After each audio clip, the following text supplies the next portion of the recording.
जनसंख्या नियंत्रण कानून बनाए जाने की मांग लगातार जोर पकड़ती जा रही है और आज मेरठ में जनसंख्या समाधान फाउंडेशन ने देखिए किस तरीके से प्रदर्शन किया है, अपनी आवाज़ बुलंद की है, लोगों को जागरूक किया है कि जिस तरीके से जनसंख्या लगातार बढ़ती जा रही है उसकी वजह से लोगों को जो तमाम दिक्कतें हैं, जो तमाम परेशानियां हैं वो यहाँ पर उठानी पड़ रही हैं। इसलिए आप जो जनसंख्या नियंत्रण कानून है वो वक्त की मांग है और ऐसे में जनसंख्या नियंत्रण कानून यदि बन जाता है तो उसकी वजह से जो तमाम दिक्कतें और तमाम परेशानियां हैं वो कहीं ना कहीं दूर हो जाएंगी। जनसंख्या समाधान फाउंडेशन है, लगातार जनसंख्या नियंत्रण कानून बनाए जाने की वकालत कर रहा है। मेरठ से दिल्ली तक लगातार कई आंदोलन कर चुके हैं और आज यहाँ कलेक्ट्रेट में प्रदर्शन किया गया है। जो जनसंख्या समाधान फाउंडेशन के राष्ट्रीय अध्यक्ष अनिल चौधरी जी, उनसे बात कर लेता हूँ। चौधरी साहब, देख रहा हूँ कभी मेरठ कभी दिल्ली, लगातार आप लोग आंदोलन की राह पर हैं, क्या क्या आप लोगों की मांगे हैं?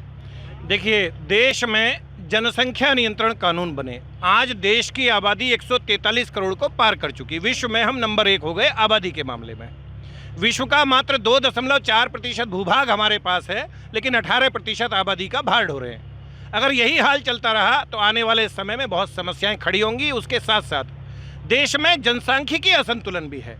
77 वर्ष पूर्व जिस देश का विभाजन धार्मिक आधार पर हुआ, आज वहाँ पुनः धार्मिक असंतुलन हो जाना, यानी एक समाज का बड़ी संख्या में एक बच्चे तक सीमित रहना और एक समाज का 8, 10, 12 बच्चों तक जाते रहना रणनीतिक रूप से, इससे लगता है कि पुनः विभाजन जैसी स्थितियां ना पैदा हो जाएं। ये आंकड़े हैं जो आपके सेंसस के आंकड़े हैं, उसके आधार पे हम लोग बात कर रहे हैं, पूरी पुस्तिका बुकलेट बना के।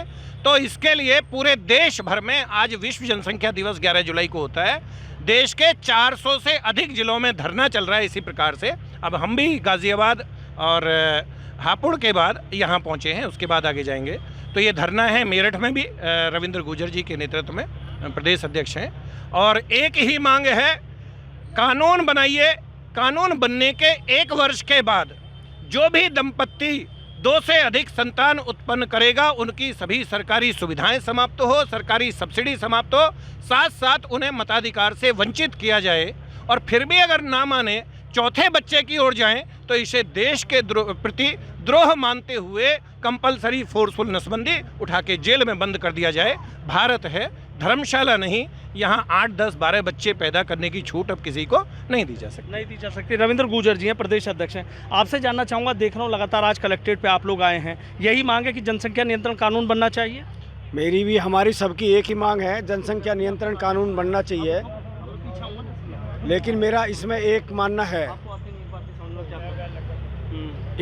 सारी बातें हमारे राष्ट्रीय अध्यक्ष जी ने बताई हैं, लेकिन अभी जो संगठन ने तय किया है, ये मात्र 2 महीने हम लोग इसका इंतज़ार करेंगे कि सरकार के कान में अगर हमारी बात पहुंचती है तो ठीक है, वरना आने वाली योजना हमारी ये है कि सारे संगठनों के साथ मिलकर बातचीत करके, जितने भी देश में विधायक हैं, लगभग 4000 के आसपास विधायक हैं देश के अंदर, सारे विधायकों के घर के ताले बंद करेंगे, उनका वहीं घेराव करेंगे, उनके घर से निकलने नहीं देंगे। अगर इसके बाद भी नहीं मानते हैं तो हम भारत के जितने भी सांसद हैं, चाहे कोई पक्ष का है चाहे विपक्ष का है, उनको घर से निकलने नहीं देंगे। ये जनसंख्या समाधान फाउंडेशन के साथ और जितने भी संगठन हमें मिले हैं, हम उन सबका भी धन्यवाद करना चाहते हैं। वो भी हमारे सारे किसान संगठन हमारे साथ हैं। इस बार आर या पार की हम लड़ाई लड़ेंगे, चाहे कुछ भी हो जाए। जनसंख्या नियंत्रण कानून लागू करवा के हटेंगे। और अब ऐसा भी नहीं है कि हम 5 साल इंतजार करेंगे, इंतजार का समय खत्म हो चुका है। अभी आपने कहा कि सांसद विधायकों के यहाँ ताले लगा देंगे, लगता है उससे समाधान निकलेगा?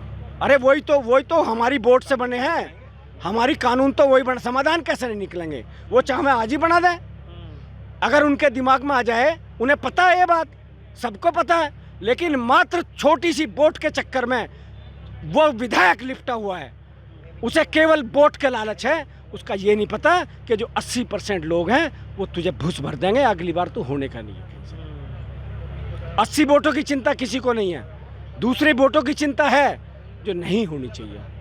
हालांकि वो भी अब हमारे साथ हैं, उनकी बात कर रहे हैं। जो दूसरा वर्ग है, जो पढ़ा लिखा लोग हैं, वो भी 1-1, 2-2 बच्चे पैदा कर रहे हैं। ऐसा नहीं है, वो भी आंदोलन जारी रहेगा। आंदोलन जारी नहीं रहेगा, खत्म ही जब होगा, जब कानून बन जाएगा। जब कानून बन जाएगा तब आंदोलन खत्म होगा।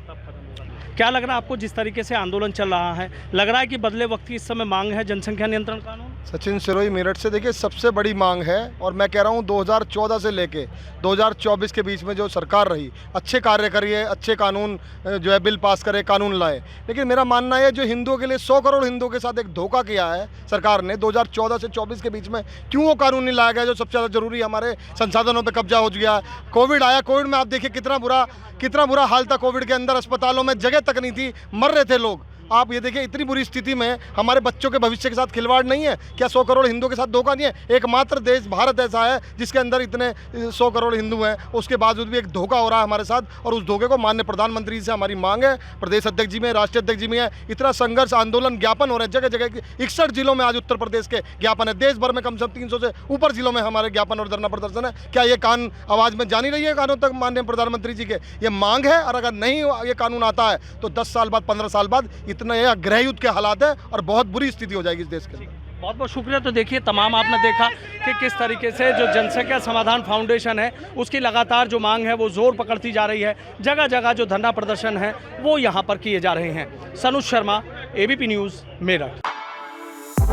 For exclusive and insightful videos, subscribe to our new channel ABP Live Premium.